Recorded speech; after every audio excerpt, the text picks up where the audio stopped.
Alhamdulillahirabbil alamin wassalatu wassalamu ala asyrafil anbiya'i wal mursalin wa ala alihi washabbihi ajma'in. A'udzu billahi minasyaitonir rajim. Rabbi shrah li sadri wa yassir li amri wahlul 'uqdatam min lisani yafqahu qawli.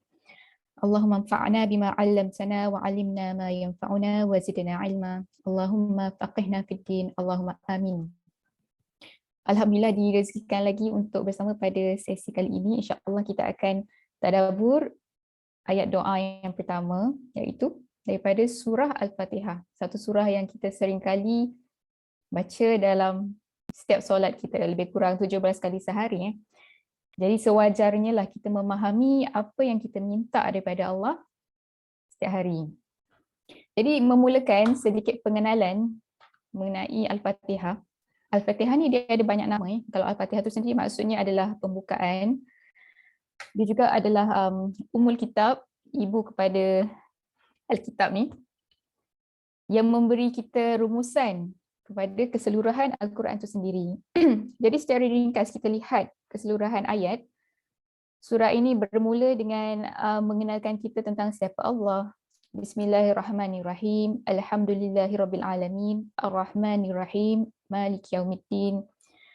Dan daripada nama-nama Allah ini mengenalkan kita selayaknya lah kesyukuran dan kepujian hanyalah kepada Rabb yang menciptakan kita. Siapakah Rabb? Rabb yang mengurus, memberi kita rezeki, yang menciptakan kita dan mencukupkan segala keperluan kita, itulah Rabbil Alamin. Kesyukuran, kepujian dan kesyukuran juga kepada Ar-Rahmanir-Rahim yang Maha Pengasih lagi Maha Penyayang, yang mengajarkan kita Al-Quran, Ar-Rahman Alamal Quran, yang tidak pernah meninggalkan kita, yang sangat mengasihi kita, dan dialah juga yang Malik Yaumiddin. Jadi kepujian dan kesyukuran juga hanyalah kepada Malik Yaumiddin, yang menguasai hari pembalasan. Dialah yang maha menguasai dan memiliki, dan dia memberi kepada kita sedikit kepemilikan yang terhad di dunia yang terbatas ni. Kita boleh menguasai jasad kita, kita diberi kepemilikan anak-anak, ahli keluarga, kita diberi kepemilikan harta, dan semua itu hanyalah sementara sahaja. Akan tiba satu waktu Yaumiddin, pada hari pembalasan kelak, semua ni, semua yang ada pada diri kita hanyalah milik Allah, Malik Yaumiddin. Pada hari pembalasan, bahkan diri kita tidak boleh menguasai dan memiliki diri kita sendiri. Ketika itu, mata-mata kita akan berkata-kata, menjadi saksi terhadap segala perbuatan kita. Kulit-kulit kita akan menjadi saksi terhadap perbuatan kita. Ketika itu, bahkan sel ataupun segala apa yang ada pada tubuh kita pun kita tak boleh nak kuasai. Itulah Malik Yaumiddin. Jadi kita bersyukur kepada Allah yang memberi kita ruang untuk sedikit pemilikanlah dekat dunia ini. Untuk kita buktikan pengabdian dan keimanan kita kepada Allah, nanti kita akan kembali ke syurga insya-Allah. Jadi bagaimana kita nak selamat pada Yaumiddin, pada hari pembalasan?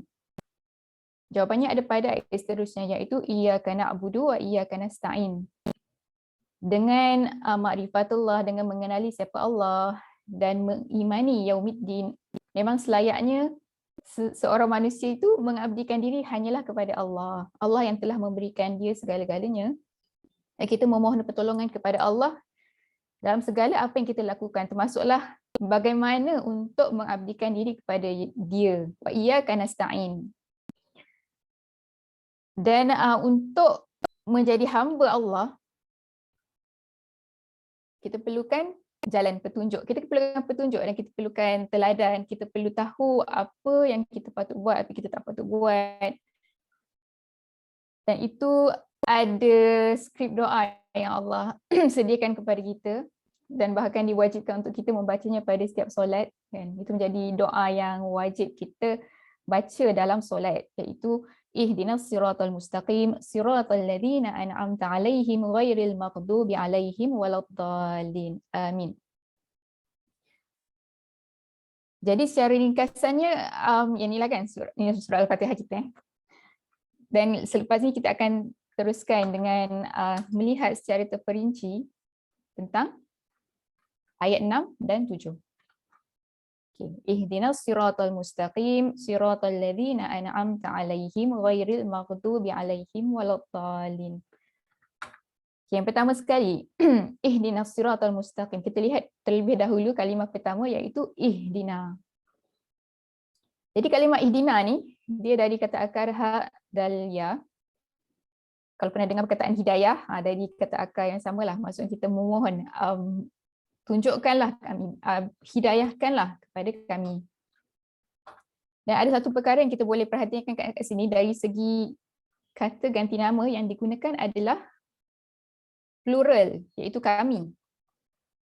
Tunjukkanlah kami, dia bukannya tunjukkanlah saya, tunjukkanlah kepadaku.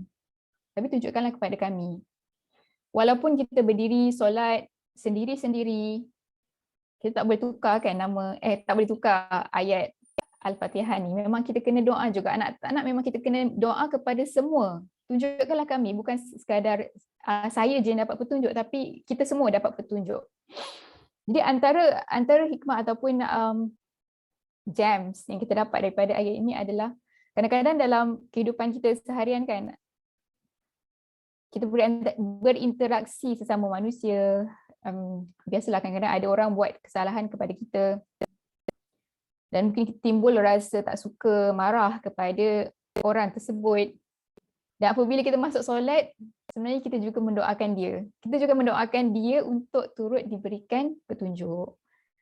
Jadi betapa dahsyatnya doa ni, antaranya boleh menyatukan hati-hati manusia kan. Kalau kita menjiwai, kalau kita memaknai ayat-ayat ini kan, betapa penyayangnya Allah mengajar kita untuk memaafkan kan, dan mengharapkan kebaikan pada orang lain. Kita nak semua dapat petunjuk ni, bukan kita seorang-seorang je dapat petunjuk. Selepas tu satu perkara lagi yang kita boleh fahami, ihdina ni adalah permintaan. Dan untuk kita garap macam ni, untuk kita lebih memahami, kita boleh tanya beberapa soalan lah sebenarnya, sebab kita minta doa ni kepada Allah setiap hari, setiap kali solat, 17 kali sehari minimum. Jadi dalam Ramadan ni lagi dah banyak kan, sebab dengan tarawih lagi, dengan solat sunat lagi, banyak kali minta kepada Allah petunjuk. Jadi sudahkah terjawab persoalan-persoalan ni? Sebenarnya petunjuk tu apa? Yang kita minta tu apa sebenarnya? Kenapa saya nak dapat petunjuk? Lepas tu bagaimana saya nak dapat petunjuk? Pada surah Al-A'raf ayat 43, Allah membawa kepada kita satu dialog, satu bicara ahli syurga. Kalau kita sendiri pun kadang-kadang dalam dunia bisnes ataupun dekat sekolah tu sendiri, kalau cikgu kaunselor dia nak bagi motivasi kepada pelajar kan, macam mana nak berjaya dalam peperiksaan besar tu lah. Jadi antaranya dipanggil senior sekolah yang dah berjaya dan membuat perkongsian apa yang mereka dah buat supaya untuk jadi teladan untuk adik-adik ni lah, ikut jejak. Sama jugalah macam orang yang dah berjaya, kaya ke orang dah berjaya dan apa-apa bidang sekalipun, kadang-kadang ada kan majlis menjemput orang-orang untuk dijadikan inspirasi, untuk dijadikan motivasi untuk kita telusuri, ikut apa jalan dia kan. Jadi dalam surah Al-A'raf ni, Allah bawakan kepada kita, Allah rakamkan kepada kita apa ucapan, apa kata-kata mereka yang dah berjaya masuk syurga. Jadi kalau kita serius nak masuk syurga, kita kena fahamilah apa yang orang dah berjaya masuk syurga ni. Dalam surah Al-A'raf ayat ke-43 ni, وَقَالُوا الْحَمْدُ لِلَّهِ الَّذِي هَدَانَا لِهَذَا وَمَا كُنَّا لِنَهْتَدِيَ لَوْلَا أَنْ هَدَانَا اللَّهُ لَقَدْ جَاءَتْ رُسُلُ رَبِّنَا بِالْحَقِّ. Kalau perasan kat situ ada banyak kali diulang perkataan hidayah ni. Segala puji tertentu, kesyukuran kepada Allah yang telah memberi hidayah petunjuk untuk mendapat nikmat-nikmat ini. Padahal kami tidak sekali-kali memperoleh petunjuk kalau Allah tidak memimpin kami. Sesungguhnya telah datang rasul-rasul Tuhan kami dengan membawa kebenaran.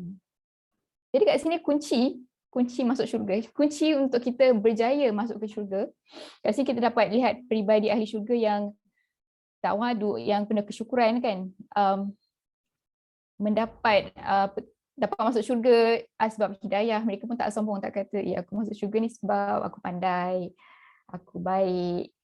Tak Dia memulakan dengan kesyukuran, kepujian dan kesyukuran. Ma'rifatullah, betapa kenalnya mereka dengan sifat Allah, penuh ketundukan, mensyukuri petunjuk yang Allah telah kurniakan kepada mereka. Dan sebenarnya memang petunjuk inilah sebenarnya yang akan membuatkan manusia itu sanggup memilih jalan amal soleh. Bila seseorang itu dapat petunjuk dalam setiap kehidupan dia, dia boleh buat keputusan. Dan keputusan itu sama ada bermaksiat ataupun tak ada nilai ataupun amal soleh. Sebab nanti ke akhirat akan ada mizan, akan ada timbangan. Dan timbangan tu apa yang kita buat kat dunia akan ditimbang sama ada dia tak ada nilai ataupun dia adalah dosa ataupun dia adalah amal soleh. Amal soleh tu bukan setakat beribadah sahaja kan. Bukan beribadah khusus maksud saya. Tapi dia mencakupi seluruh kehidupan kita. Setiap ayat-ayat daripada surah Al-Fatihah sampai surah An-Nas, sebanyak 114 surah tu, semua itu adalah petunjuk. Kan? Orang yang nak faham tentang kepimpinan dia kena faham tentang surah Al-Baqarah.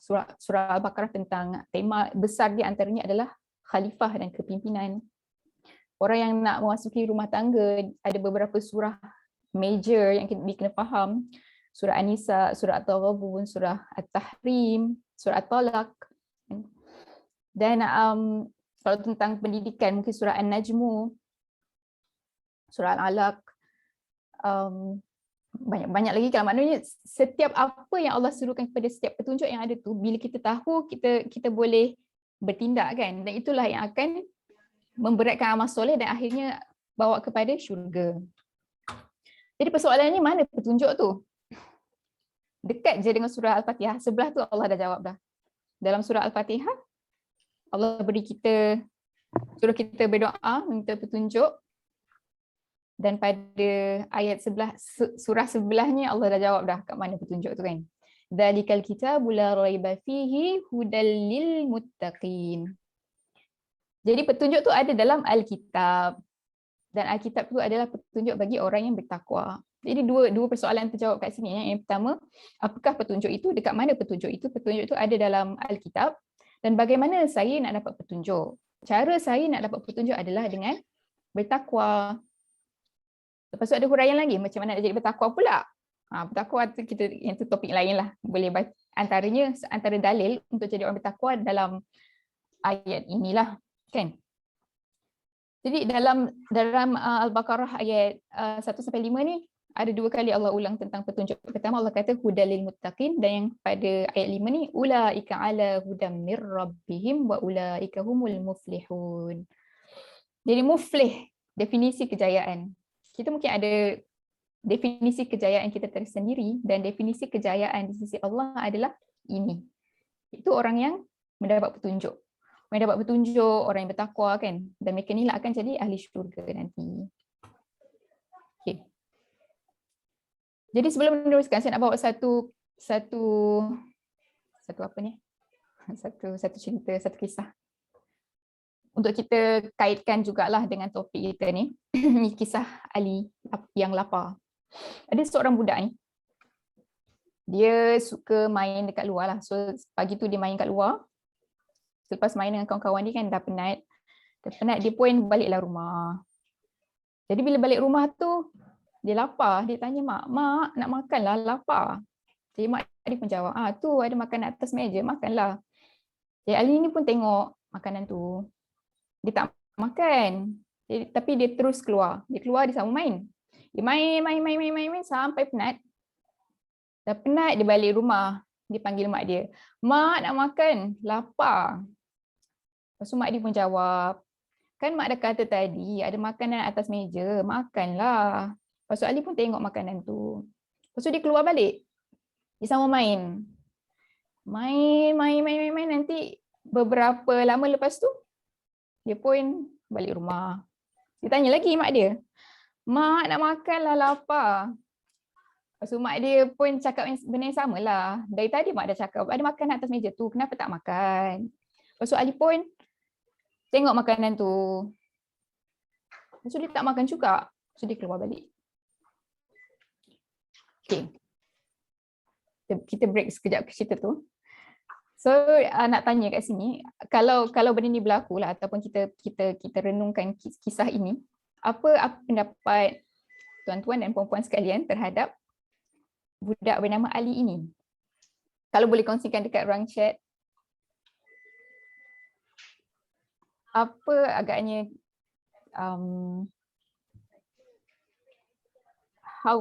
bagaimana kita judge budak ni? Dia minta dekat mak dia nak makan, tapi bila mak dia bagi, dia tak makan pula. Kalau ada sesiapa nak respon? Kalau tak ada, okay. Dia nak attention mak dia sebenarnya. Dia nak attention mak dia sebenarnya. Okay, boleh jadi. Mungkin itu bukan makanan yang dia suka. Jadi walaupun dia lapar sangat-sangat, dah banyak kali dia minta tapi tak ambil juga sebab dia tak suka. Boleh jadi. Kan? Dia harap mak dia suapkan. Mungkin dia nak mak dia suapkan. Boleh jadi juga. Ni mak-mak semua ni. Subhanallah. Okay. Jadi yang kita lihat, kita perhatikan sikap tu kan. Dia macam tak serius ataupun yelah dia dah minta tapi bila diberi, tak ambil pula. Jadi macam mana kalau Ali ni dia buat benda ni 17 kali sehari? Dia minta, lepas tu dah dibagi. Tapi tak ambil. Kan? Dia nak kaitkan dengan sikap kita terhadap wahyu. Mak dia tak nak layan dah. InsyaAllah. Saya nak cuba nak bawakan kisah ni kan. Dalam kehidupan kita, biasanya kalau kita minta ataupun kita berdoa, contohnya seseorang itu berdoa kepada Allah, ya Allah berikanlah aku rezeki. Biasanya kita akan mengharapkan, okey, dah minta kat Allah ni, nanti habis solat ni, habis berdoa ni, pergilah cari rezeki kan, janganlah tak buat apa-apa. Sama juga kalau kita nak lulus exam kan, belajar, lepas minta kepada Allah supaya dapat keputusan cemerlang, adalah letak usaha kan untuk belajar. Jadi bagaimana pula kita dengan doa ni, ihdinas siratal mustaqim, kita minta kepada Allah ni, ya Allah tunjuklah aku jalan yang lurus ya Allah. Lepas tu Allah dah jawab dalam surah sebelah tu. Tu ada petunjuk tu dalam Quran. Tapi lepas solat, lepas minta petunjuk, tak baca Quran, tak cuba faham Quran, kan? Lepas tu solat lagi. Bila solat minta lagi. Ya Allah tunjukkan saya jalan yang lurus ya Allah, kan? 4 kali kalau solat Zuhur, Asar 4 kali minta. Banyak kali minta. Kalau Maghrib 3 kali minta. Kalau Isyak 4 kali minta. Tapi lepas tu bila keluar daripada solat tu, Allah dah kata dah, zalikal kitabul la raiba fihi hudal lil muttaqin.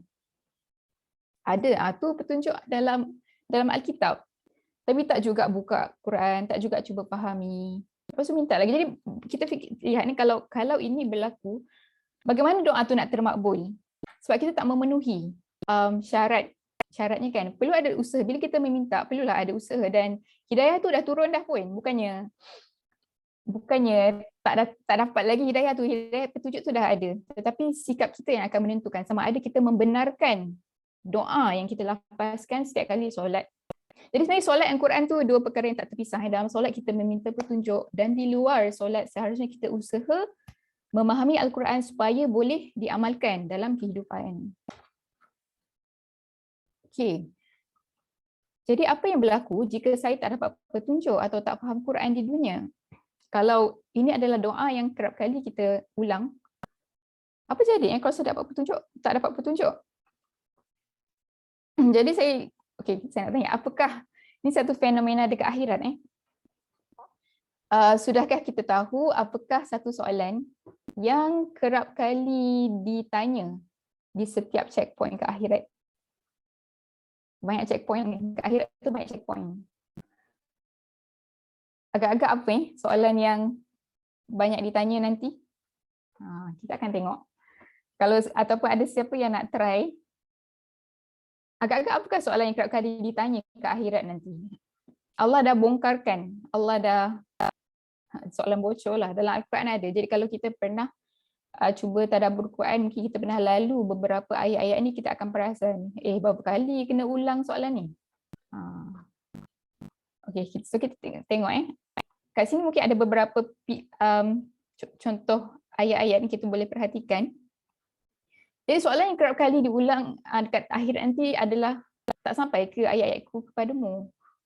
Tak sampai ke Quran kepada kamu? Menyebabkan kamu bertindak sedemikian. Contohnya dalam surah Al-An'am ayat ke-130. Hai golongan jin dan manusia, apakah belum datang kepadamu rasul-rasul dari golongan kamu sendiri yang menyampaikan kepadamu ayat-ayatku dan memberi peringatan kepadamu terhadap pertemuanmu dengan hari ini? Mereka berkata, kami menjadi saksi atas diri kami sendiri. Maksudnya dia bersaksi yang sebenarnya mereka telah sampai, tetapi mereka memilih untuk mengingkari. Kehidupan dunia telah menipu mereka dan mereka menjadi saksi atas diri mereka sendiri bahawa mereka adalah orang-orang yang kafir. Jadi kita kena faham istilah kafir dalam Quran ini bukannya istilah non-Muslim. Kafir dalam bahasa Melayu, Dewan Bahasa dan Pustaka kita merujuk kepada non-Muslim kan. Tapi kafir dalam Quran adalah sikap manusia yang tak nak taat kepada Tuhan dia. Boleh jadi dia dekat dunia ni surat beranak dia Muslim. Tapi ke akhirat keimanan dia tak diterima sebab apa yang dibuat tak mencerminkan keimanan dia.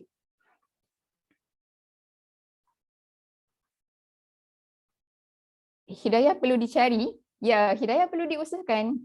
Allah banyak guna perkataan muhtadun, ihtada, maksudnya ada usaha kat situ. Petunjuk tu dah sampai, petunjuk tu dalam Al-Quran, sama juga macam kita kan kalau kita nak, contoh saya bidang dietetik, saya kena mahir bidang makanan misalnya, pemakanan dan kesihatan. Jadi untuk dapat ilmu tu saya kenalah lalui kurikulum selama 4 tahun kan, kat UiA Kuantan misalnya. Jadi macam tu juga kita dengan Quran sebenarnya. Dan Quran tu mudah. Untuk kita dapat petunjuk ni, kita kena lalui, kita kena faham daripada Al-Fatihah tu sampai An-Nas. Dan Quran tu sebenarnya untuk semua. Quran tu bukannya hanya untuk ulama semata-mata. Sebab yang nak hidupnya, semua kita kan bukannya ulama aja nak masuk syurga. Jadi semua kita perlu mendapatkan petunjuk tu daripada Al-Quran insya-Allah.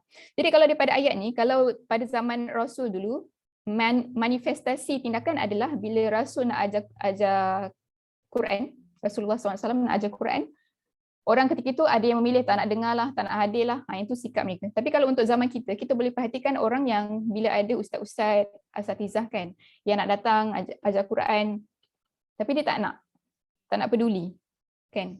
Itu samalah dengan sikap orang yang hadir ketika zaman Rasulullah SAW. Jadi syahbaz kepada orang yang semua yang hadir hari ini, memilih untuk beriman kan, memilih untuk mengetahui apa yang disampaikan Rasul. Jadi kita lihat lagi pada contohnya dekat tempat lain daripada hari kebangkitan dalam surah Al-Furqan ada Allah membawakan kepada kita penyesalan orang pada hari akhirat nanti. Menyesal dengan kawan yang dia pilih. Dan ingatlah hari ketika langit pecah belah mengeluarkan kabut putih dan diturunkanlah malaikat bergelombang-gelombang. Kerajaan yang hak pada hari itu adalah kepunyaan Tuhan yang Maha Pemurah. Dan adalah hari itu satu hari penuh kesukaran bagi orang-orang kafir. Dan ingatlah hari ketika itu orang yang zalim menggigit dua tangannya seraya berkata, aduhai kiranya dulu aku mengambil jalan bersama-sama Rasul. Rasul bawa Quran ni, jadi kalau zaman kita tak jumpa Rasul, tapi bila kita memilih untuk mengikuti Quran, itu adalah jalan bersama-sama Rasul. Jadi kecelakaan besarlah bagiku kiranya aku dulu tidak menjadikan si fulan itu teman akrabku. Sesungguhnya dia telah menyesatkan aku dari Al-Quran ketika Al-Quran telah datang kepadaku.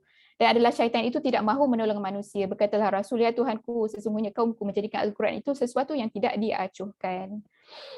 Jadi kita tak nak jadi orang yang macam ni ke akhirat nanti. Kita nak sekarang ni kita nak jadi orang yang peduli memahami apa yang dibawa Rasul.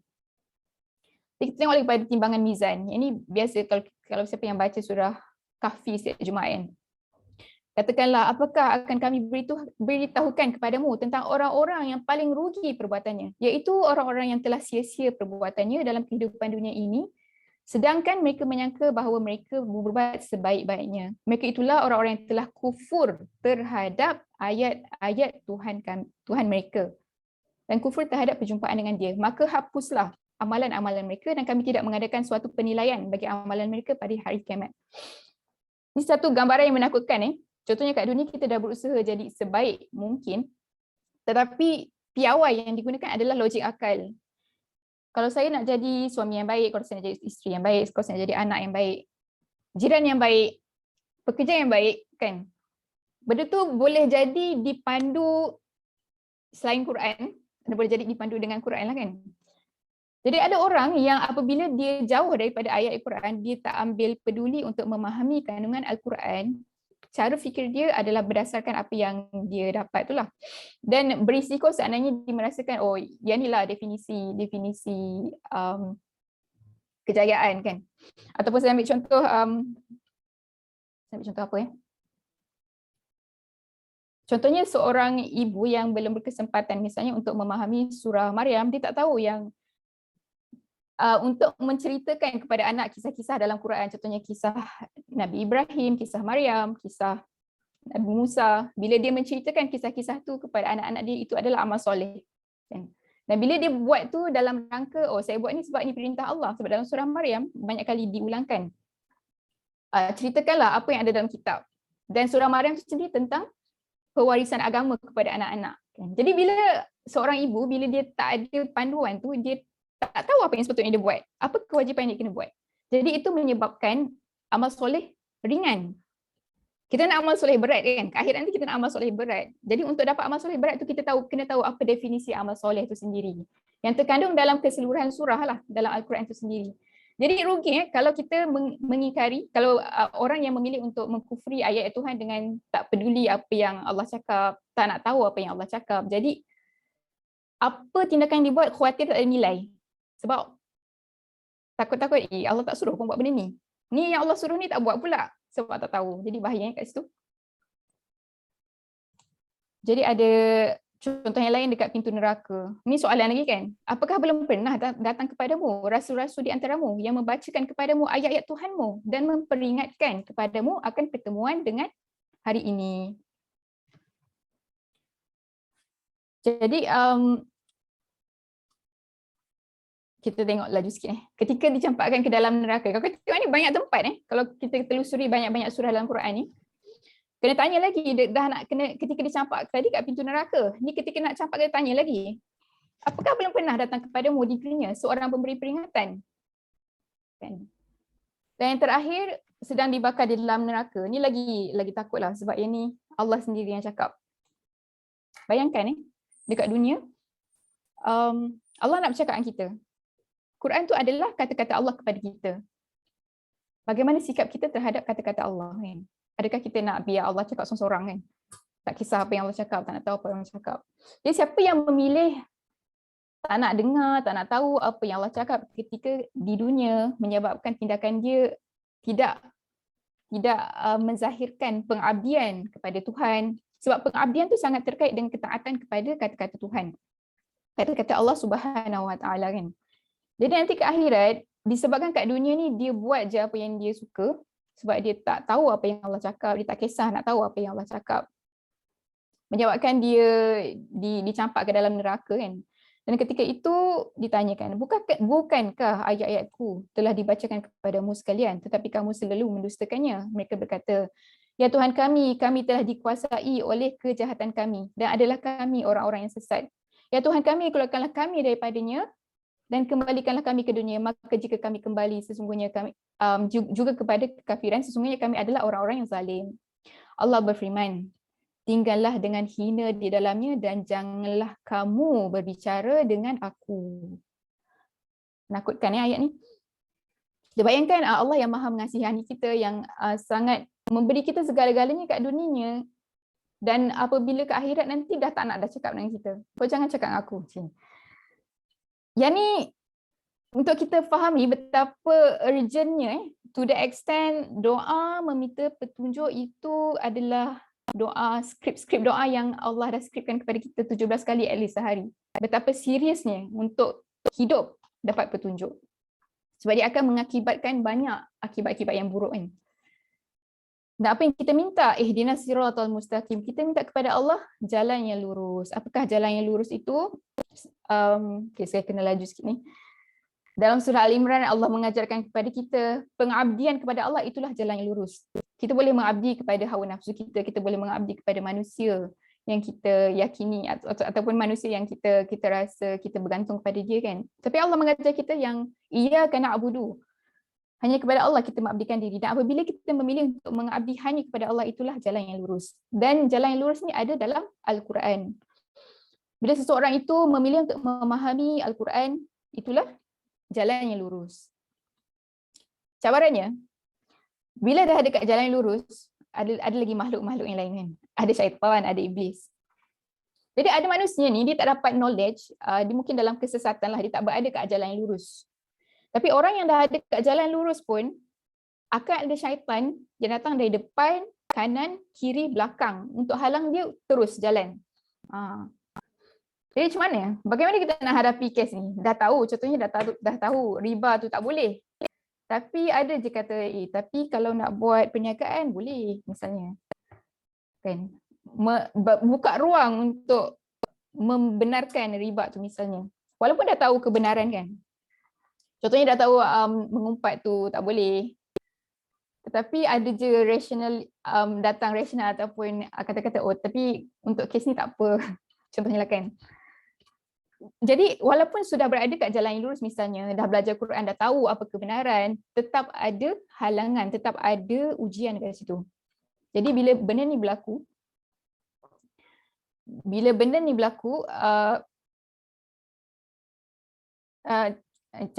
ni huraian ni. Ni antara contoh lah, selepas sebenarnya surah Al-A'raf tadi, selepas iblis dia cakap yang dia nak sesatkan ataupun nak duduk kat jalan yang lurus tu untuk ganggu kita dari depan, kanan, kiri, belakang. Dia ada beberapa contoh yang Allah bawakan dalam Quran bagaimana iblis ni dia memesongkan seseorang daripada jalan yang lurus. Dia bagi kita benefit. Allah dah kata A, tapi dia kata sebenarnya B lagi bagus. Kan? Allah dah kata buat begini, tapi kita rasa tak, sebenarnya kita ada rasional kita sendiri. Seolah-olah tak mengimani yang Allah tu maha bijaksana, apa perintah yang Allah buat bagi itulah yang terbaik kan. Jadi dia ni kerja syaitan lah ni kan. Jadi bagaimana kita nak hadapi, ini yang kita belajar dalam ayat-ayat Ramadan tu. Respon, jawablah apa yang Allah dah penuhilah perintah Allah tu. Dah tahu kan perintah Allah, lepas tu datang ujian-ujian, datang bisikan-bisikan yang bawa kepada kesesatan kan. Jadi bila benda tu berlaku, yakinilah Allah kan. Falyastajibu li wal yu'minu bi. Ingat balik apa yang Allah cakap, ikut balik. Okey. Dan seterusnya kita lihat pada bahagian ayat terakhir, siratal ladzina an'amta 'alaihim ghairil maghdubi 'alaihim waladdallin. Jadi setelah kita tahu kita dah minta kepada Allah jalan yang lurus kan. Yang jalan yang seterusnya adalah apakah jalan-jalan itu? Ada 3 golongan yang Allah mention kat sini, iaitu golongan yang diberi nikmat, golongan yang dimurkai Allah dan golongan yang sesat. Jadi yang pertama, mungkin sepintas lalu ada siapa yang boleh kongsikan agak-agaknya setakat ni kefahaman sekarang ni, apakah definisi golongan orang yang diberi nikmat? Siapakah orang yang diberi nikmat? Adakah orang yang mendapat kekayaan? Adakah orang yang bijak itu orang yang diberi nikmat? Macam mana kan? Jadi ada beberapa, saya ambil satu contoh dalam Quran ada banyak sebenarnya, tapi salah satu yang Allah bawakan kepada kita, definisi orang yang diberi nikmat adalah para nabi, siddiqin, orang yang syahid dan orang-orang yang soleh. Jadi mereka ni adalah orang yang diberi nikmat. Jadi kalau kita fahami ayat ni, sebenarnya setiap hari, setiap kali kita solat, kita minta kepada Allah jalan-jalan para nabi, jalan-jalan orang siddiqin, orang-orang yang syahid, serta orang yang soleh. Masya Allah, betapa penyayangnya Allah, betapa optimisnya Allah untuk skripkan kepada kita doa macam ni kan. Ini macam high level punya doa ni. Kita bukannya nak jadi orang biasa-biasa tu, kita nak jalan, kita nak diberikan jalan seperti orang-orang yang hebat ni. Kadang-kadang ada orang yang mengatakan bila kita belajar kan, contohnya kita belajar kisah para nabi ataupun kita belajar Quran, kita dapat kisah-kisah orang soleh, ada je bisikan akal, kita cakap dia tu nabi, bolehlah buat macam tu, saya ni biasa-biasa je. Ataupun kita merasakan dia bolehlah buat macam tu sebab dia soleh kan. Ada rasa ragu-ragu, ada rasa tak perlulah nak ikut sebab yang tu dah high level kan, high standard. Tapi sebenarnya sedar tak kita bahawa setiap kali solat kita minta kita minta kepada Allah. Memang kita minta kepada Allah untuk mendapat jalan para nabi, orang-orang siddiqin, orang syahid dan orang yang soleh. Inilah doa yang kita minta kepada Allah setiap hari. Jadi sebab tu contohnya orang yang belajar surah Yusuf, bila dia belajar tentang karakter Nabi Yaqub dalam menyikapi anak-anak dia kan, dalam kehidupan dia nanti dia boleh bersabar, memilih untuk sabar. Ada anak-anak yang mungkin slow ke kan, cakap dengan bahasa yang terbata-bata. Sebab kalau kalau tengok dialog Nabi Yusuf ketika itu, memang dia cakap tu macam tak teratur kalau kita faham bahasa Arab lah. Tapi macam mana Nabi Yaqub boleh sabar, boleh dengar mimpi anak dia. Kadang-kadang kalau kita mungkin ambil remeh kan apa yang anak nak cakap. Tapi bila seseorang tu dah belajar surah Yusuf misalnya, dan dia terinspirasi dengan teladan Nabi Yaqub ketika itu, dia boleh meneladani, oh okey, saya nak sabar dengan anak saya nak dengar apa anak saya cakap kan. Tu pun satu contoh, dan ada banyak sangat contoh dalam Quran. Apabila kita memilih untuk belajar, kita akan tahu dan kita ada inspirasi. Saya nak jadi ibu yang menjadikan anak dia muharraran, yang tu kisah Ibu Maryam kan dalam surah Al-Imran, dan banyak lagi lah. Jadi kita perlukan ilmu untuk mendapat tahu ini, dan kita perlukan doa. Doa inilah yang kita minta kepada Allah. Ihdinas siratal mustaqim siratal ladzina an'amta alaihim. Dan dua lagi golongan yang terakhir, iaitu golongan yang dimurkai. Secara asasnya orang yang dimurkai ini adalah orang yang dia dah dapat ilmu, dia tahu kebenaran. Contohnya golongan ahli kitab, dia dah tahu kebenaran tapi dia memilih tak nak ikut, dia ingkar kan. Ada ilmu tapi tak nak ikut. Jadi ini adalah orang yang diberi kemurkaan, dimurkai Allah. Dan yang tentang dol pula adalah orang yang dia tak ada ilmu, sebab tu dia mudah disesatkan. Sebab dia tak ada ilmu yang jelas untuk pandu dia, menyebabkan dia tersesatlah. Okay, ada yang angkat tangan nak tanya soalan ke?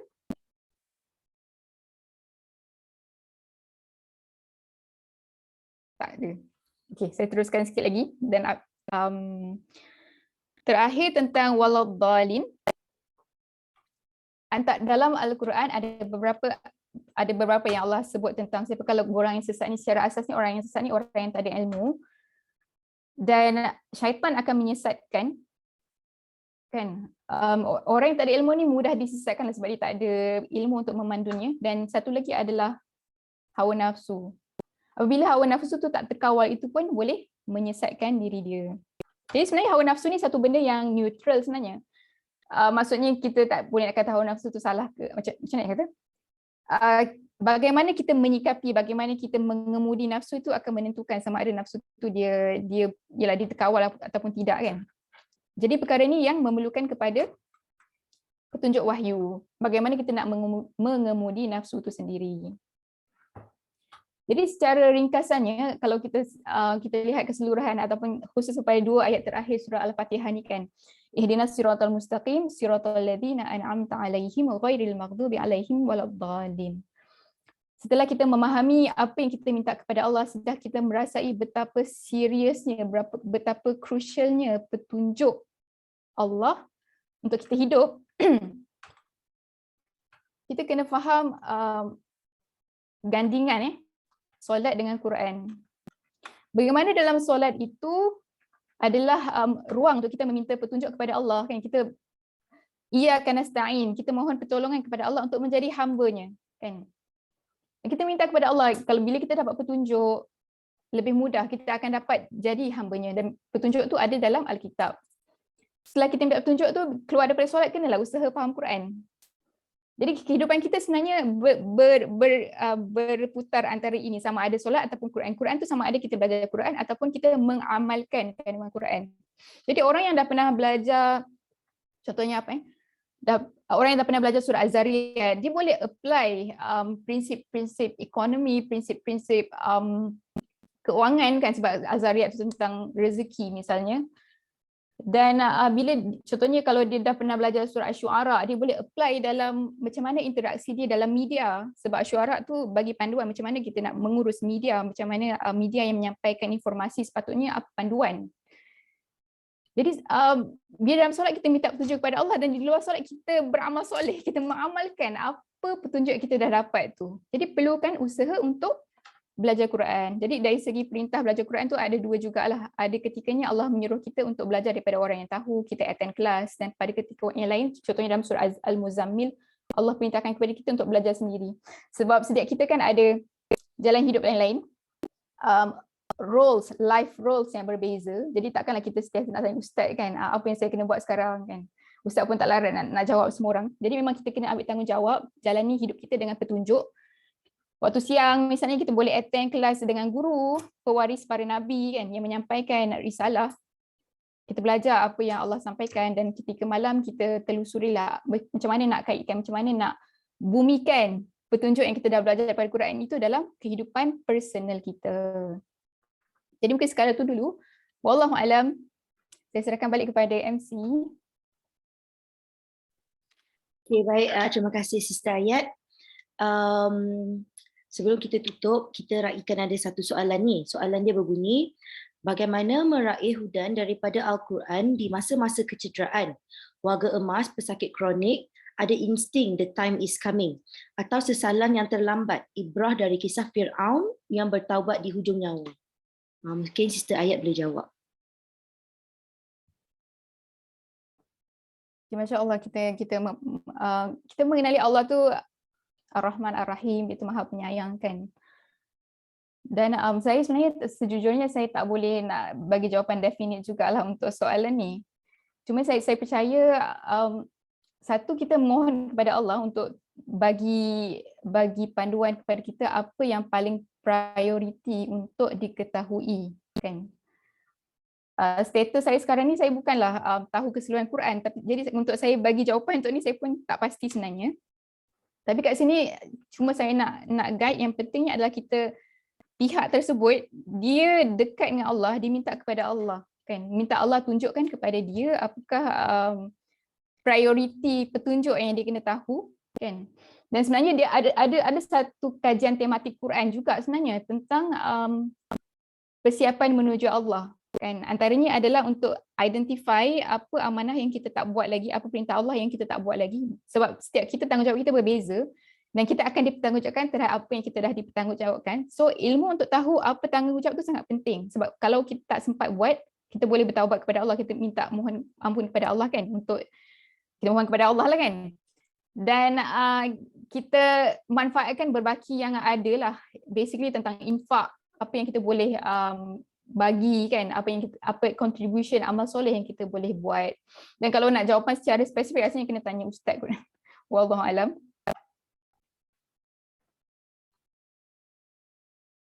Okay, baik, terima kasih lagi sekali kepada Saudari Ayat atas perkongsian pada hari ini. Saya ingin jemput lagi sekali semua peserta yang hadir pada hari ini untuk mendengar untuk sesi ketiga pada 11 hari bulan April, iaitu pada hari Isnin, juga pada jam 9 pagi. Baik, dengan ini kita tutup majlis kita sesi pada hari ini dengan bacaan tasbih, kafarah dan surah Al-As.